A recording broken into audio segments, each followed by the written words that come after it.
Hey guys, welcome back to Film Friday. This is your host, D Rhino, and today's film I want to talk about Logan. That came out in 2017. Here's the front cover, here's the back, and just want to show you this too. Change of the front cover and the back cover. And this is the inside. There was a code right here. I don't know what happened to that code. So it's been a long 4 years. So it's somewhere, but I don't know where. And this isn't the Blu-ray copy, as you can see. It's just the regular DVD with digital. I got this. It wasn't really a bad price when I got it. I was surprised I got it for like a good discount at Walmart of all places. But hey, I'll take it. It's a good movie. And, for to show my support, he was one of my favorite characters. So, I was definitely hyped when this movie came out. Just looking forward to it. So, let's get to the facts of things.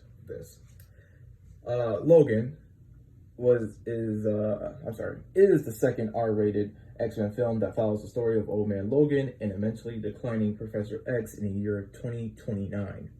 The plot focuses on the dilemma that no mutants have been born for 25 years. This movie is the 10th edition of the X-Men film series and both the third and final installment of Wolverine's trilogy. X-Men Origins Wolverine, which came out in 2009, and The Wolverine, that came out in 2013.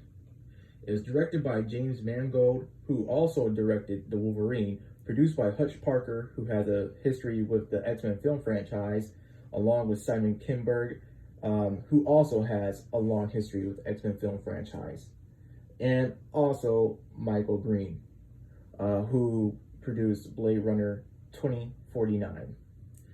Screenplays by Scott Frank, who did the screenplay for Marley and Me, along with James Mangold and Michael Green. The musician is Marco Beltrami, who did the soundtrack for Hellboy in 2004. That's the one with Ron Perlman, not this crappy one that came out in 2019. Well, I don't know what the hell they were thinking of that one, but hey, this is Logan. We'll save that for probably another Film Friday. So, as you know, the people who starred in it was Hugh Jackman as Logan or Wolverine, Patrick Stewart as Charles Xavier or Professor X, Daphne Keane as Laura Kinney, or also known as X-23, Boyd Holbrook as Donald Pierce. That's the guy with the metal hand who's like always hunting X-23. Stephen Merchant as Caliban. That's like the albino guy who can't go in the sunlight. And Richard E. Grant as Dr. Xander Rice, the guy basically who employed Donald Pierce to go after X-23. So now that you guys know those little facts, I know that's kind of a mouthful right there, or a handful for you guys. I think what made this movie very successful is just that the people who worked on this really, they had a lot of experience working with the X-Men film franchise. Granted, some movies in that franchise were not so good, but there were a lot of good ones, though, in my opinion. Maybe it's a bit of bias there because I was a kid at the time, but I mean, I'll still stand by this to this day. X-Men: The Last Stand is probably one of the best ones. Okay, we're not gonna cause any division here, but I'll definitely love to know what you guys, what your favorite X-Men film was back then. So, I think what also added to this was that it took the story of Old Man Logan, but it alternated, like it turned into something else. I mean, sure, yeah, it's not like how the comic book Old Man Logan was, and there were, they took a lot of liberties with it, but I think they changed it for the better. I think that's what really got a lot of us hooked into when we first saw that trailer, because we just saw it was an aged Wolverine, and really like basically a disabled professor, and it just shows like how much they, oh man, how many years did he where was he Wolverine? Like almost, yeah, 17 years, because Hugh Jackman started his role. Hugh Jackman and Patrick Stewart started their role as those characters back in 2000. So yeah, 17 years. So it's been a long 17 years at the time when they were doing this movie, this film, and when it released and all that. So just to see them just being just old and how they are now, man, it's just, I think it kind of hit something with us. And I think this also being Hugh Jackman's, well, basically their last movie, really. I think that's what also made it successful in a way too, because we just knew that these actors wouldn't be these characters anymore unless something totally changes. But hey, we can hope, right? My favorite moment within this movie, man, there's so many good moments.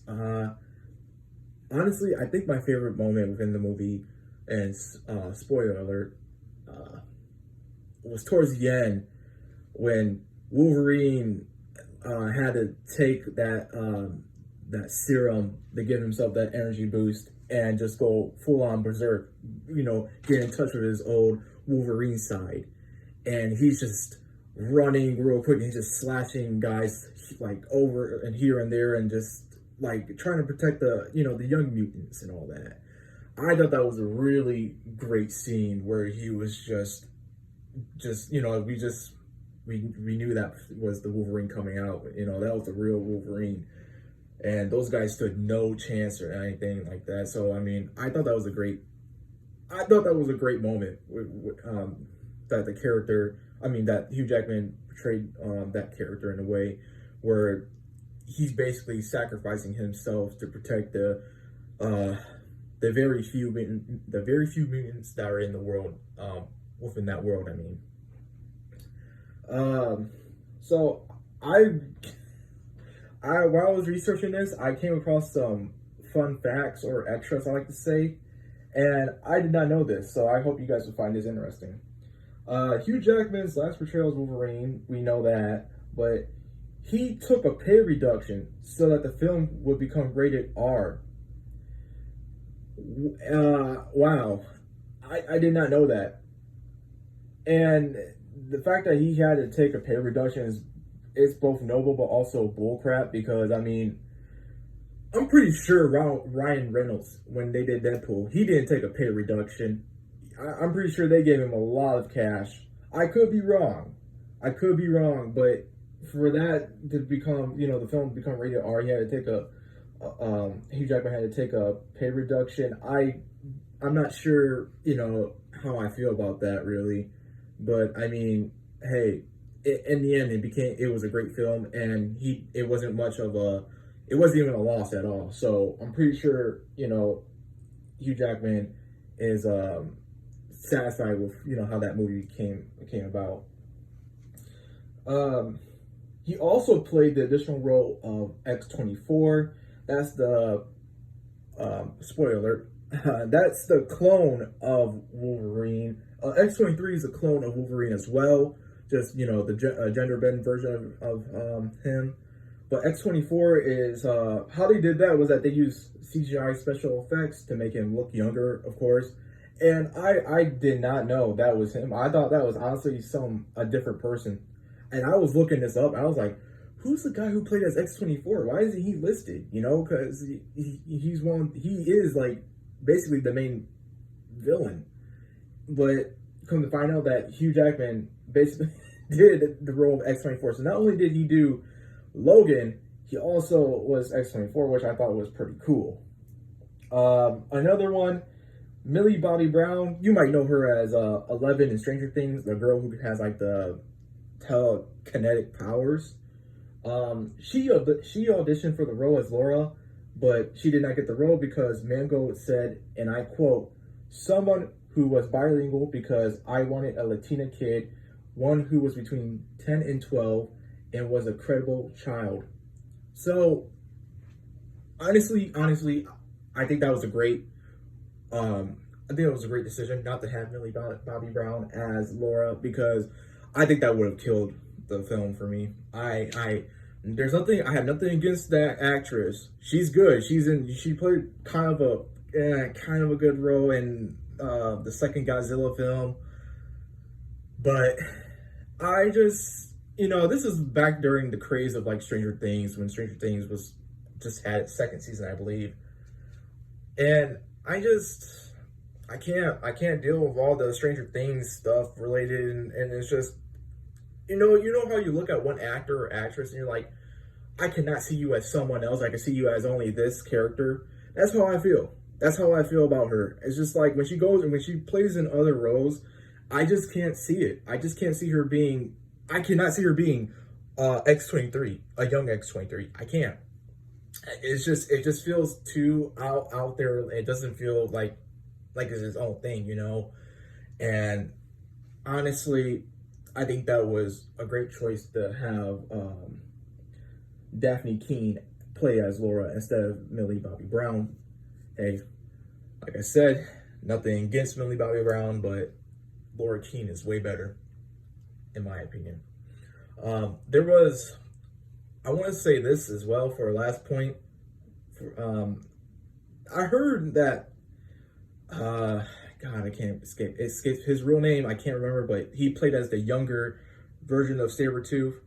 There was going to be a plan where the guy who played as the younger Sabretooth actually comes in to the film, and I wish they'd done that, because I could see, like, he doesn't have to help Logan really to like fight or whatever, but I think that he could have been the guy broadcasting who was broadcasting like a safe haven to the other mutants in hiding. And then at the end they show Sabretooth come into the scene and take the kids to safety. Really, I thought that would be kind of a redeeming quality of Sabretooth. I thought it would be a cool scene actually within Logan, because it would be such like, oh man, there's your brother's grave right there, but you're taking on the mantle of responsibility to take care of the children, which Logan was basically doing before he died.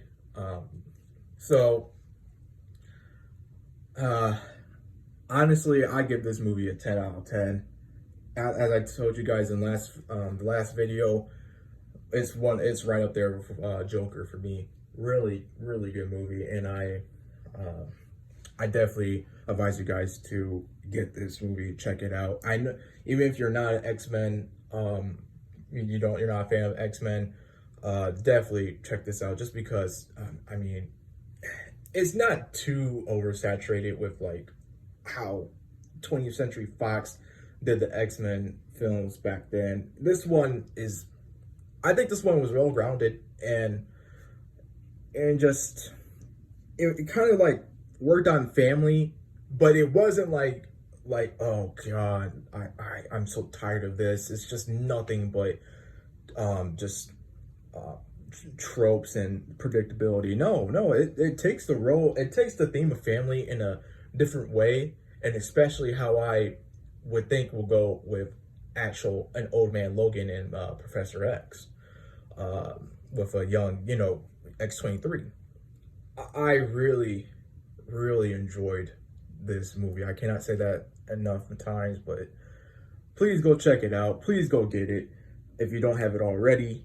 Hell, if you have it already, go watch it today, because this is Film Friday.